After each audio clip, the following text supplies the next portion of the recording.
Olá, então vamos agora para a primeira aula de fato desse curso. O objetivo dessa aula é demonstrar quão importante é a gente ter o conhecimento e a gente saber das consequências relacionadas ao acúmulo de gordura no fígado. Bom, então vamos logo para lá. Sobre a definição.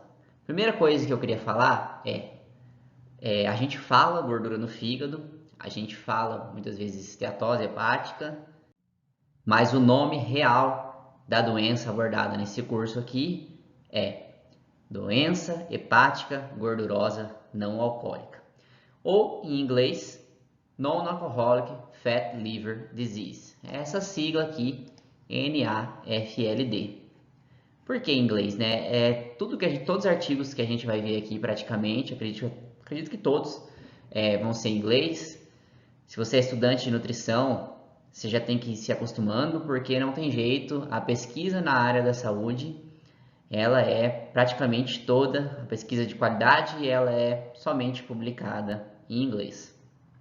Quando a gente fala de artigos científicos, né? Então já vamos, sempre que possível, eu vou acabar usando os termos em inglês, até mesmo porque é assim que a gente encontra na literatura. O que é esse acúmulo de gordura no fígado ou essa Non-Alcoholic Fat Liver Disease? Ela é simplesmente você acumular gordura no seu fígado, mais precisamente você acumular triacilgliceróis nos seus hepatócitos, sendo que essa gordura ocupe mais de 5% da área total do seu fígado, sem que o paciente faça o consumo de álcool ou tenha outras doenças hepáticas. Então, por exemplo, sem utilização de medicamentos que podem levar ao acúmulo de gordura hepática, ao dano hepático, sem uma desnutrição, que talvez poderia ter alguma ligação, ou sem uma hepatite, por exemplo. Então, é o acúmulo de gordura hepática na ausência desses outros fatores estressantes. Bom, essa aqui é uma foto essa é uma foto de camundongo, mas no corpo humano é exatamente igual. Essa foto aqui é uma foto do experimento que eu fiz com alguns colaboradores. Esse aqui, no caso, é só para a gente ter uma visão. Não sei se todos estão acostumados com essa vista histopatológica da doença, né? Mas só para apresentar aqui. Primeira coisa, esses espaços brancos grandes aqui, pode ignorar, são as veias, né? Então imagina assim, a gente tem uma veia aqui, um tubo sanguíneo, uma veia. Quando a gente faz um corte assim, sobra essa visão assim, né? Então fica esse vácuo branco aqui nessas partes da veia. Então ignora essa parte branca aqui. Olha aqui para o meio, olha só. Essa círculozinho aqui com um núcleo no meio são os nossos hepatócitos. Esse aqui é um fígado saudável. Então aqui, ó, o lean, né? Era o grupo magro, o grupo com dieta magra. E o que acontece quando a gente dá uma dieta hipercalórica para os camundongos durante um longo período de tempo? Eles desenvolvem a Non-Alcoholic Fat Liver Disease. Eu vou falar gordura no fígado aqui para ficar mais fácil. Então, como é que fica o fígado dos nossos pacientes, das pessoas que têm gordura no fígado e no caso aqui desses animais? Ele fica desse jeito assim, olha como é diferente.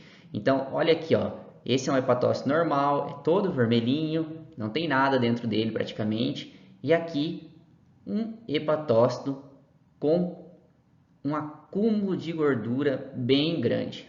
Então, é assim que vai ficando o fígado das pessoas que têm gordura no fígado. Vai criando essas regiões que acumulam gordura.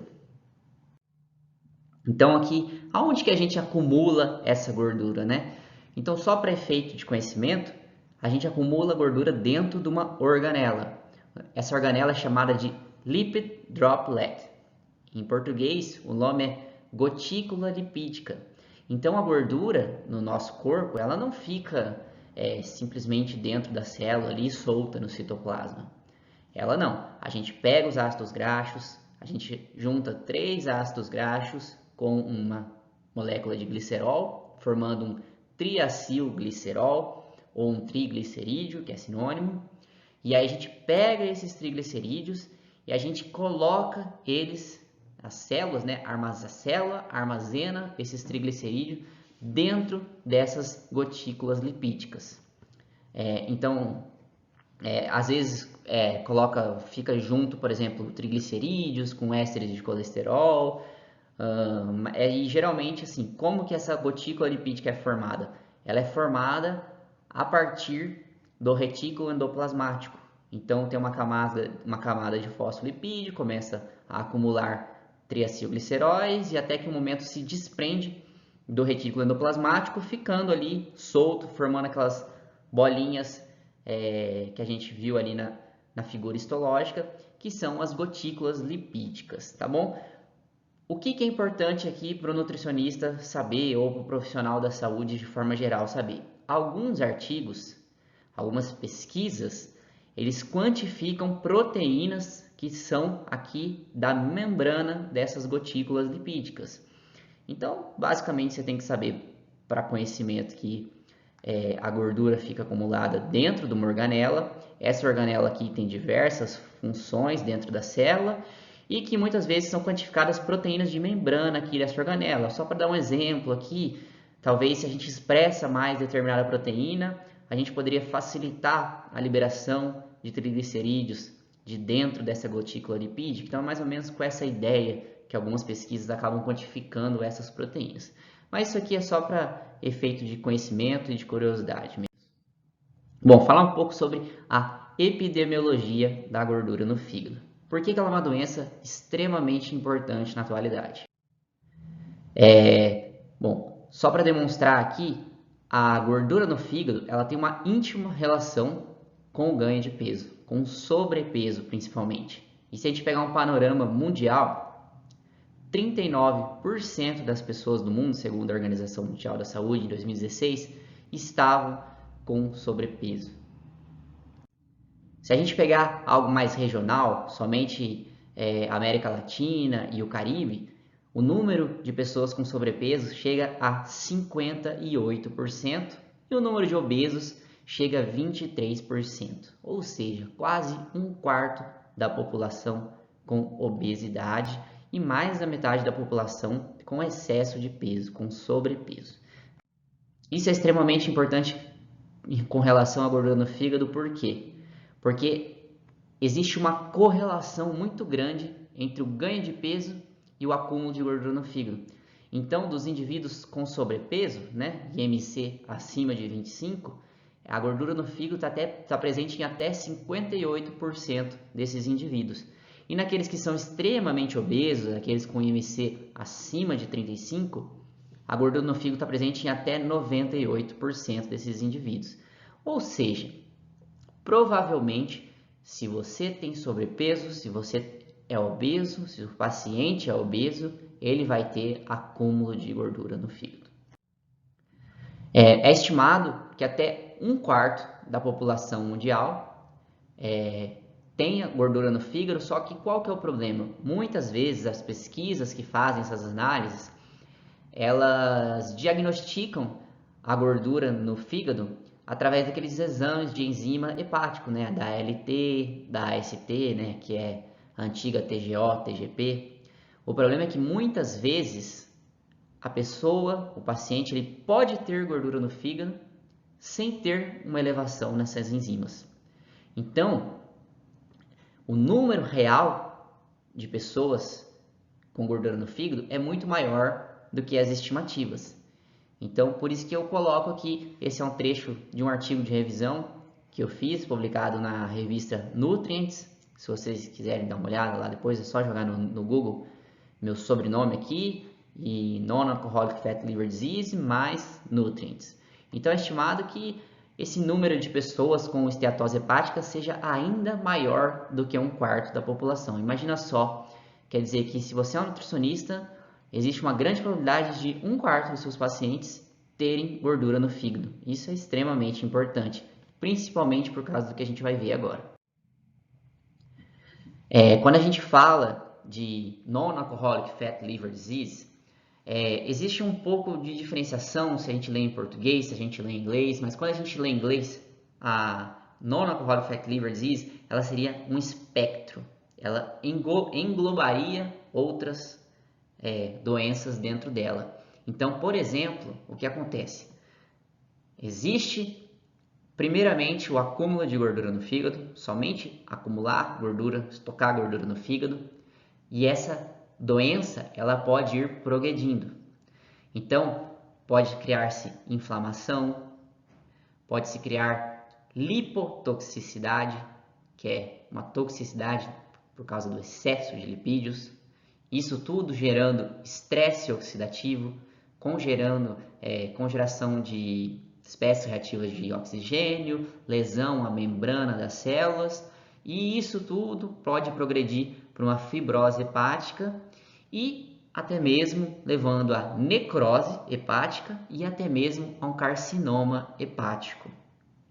Então, é extremamente importante a gente ter uma atenção com a gordura no fígado.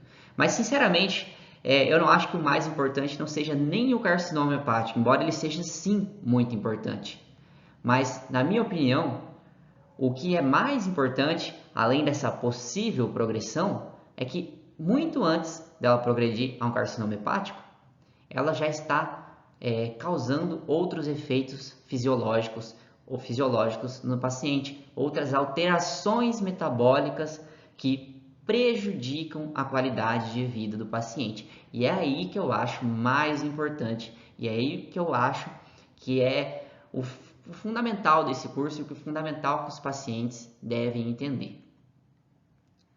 Então, o problema não é somente a falência no fígado, que é de certa forma raro, né? Se a gente for olhar quantos pacientes que vão progredir, quantos pacientes na vida que um nutricionista vai pegar, vai atender no consultório, vão ser poucos que vão progredir para um carcinoma hepático, mas serão centenas que terão as alterações metabólicas que a gente vai falar agora. Então, esse artigo aqui, o que ele traz? Ele traz as manifestações, as comorbidades.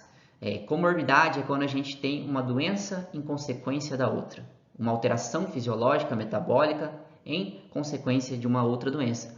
Então, o que esse acúmulo de gordura hepática, o que a Non-Alcoholic Fatty Liver Disease pode causar nas pessoas? E é aí que eu acho super importante.